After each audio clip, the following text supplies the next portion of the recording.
Those who live in this house become cursed. My name is Giovanni Dario, and this is my grim story. The Palazzo Dario is a 544-year-old mansion in Venice.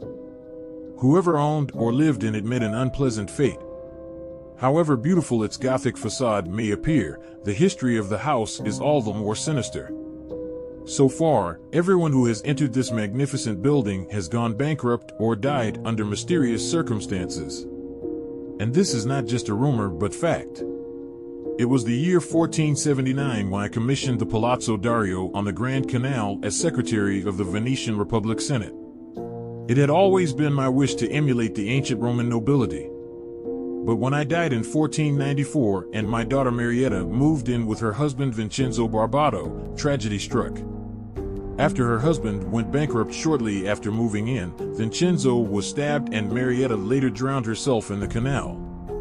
The couple's son was killed by unknown attackers sometime later.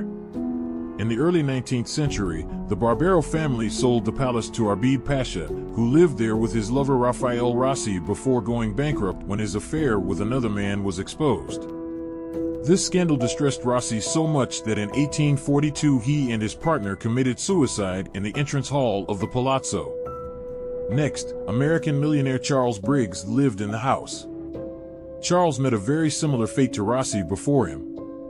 He was accused of being homosexual and fled to Mexico where his lover died by suicide. After that, the house stood empty for almost half a century. In 1964, the famous opera singer Mario del Monaco wanted to buy the house, but was involved in a car accident on the way to sign the contract, making him rethink his purchase.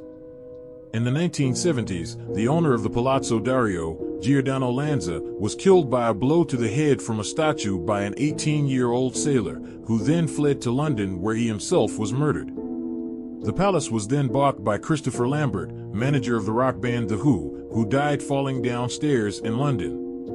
In the 1980s, the Venetian businessman Fabrizio Ferrari bought the house and moved in with his sister Nicoletta. Shortly after Ferrari went bankrupt, his sister died in a car accident. That same decade, businessman Raul Gardini moved into the house, originally intending it as a gift for his daughter. After a series of economic setbacks, Gardini took his own life in 1993. Around the new millennium, film director Woody Allen was said to be the new owner but declined the purchase after extensive research. The palace has been owned by an American corporation since 2006. The mists of time still conceal the secret behind the numerous tragedies haunting the cursed Palazzo Dario mansion.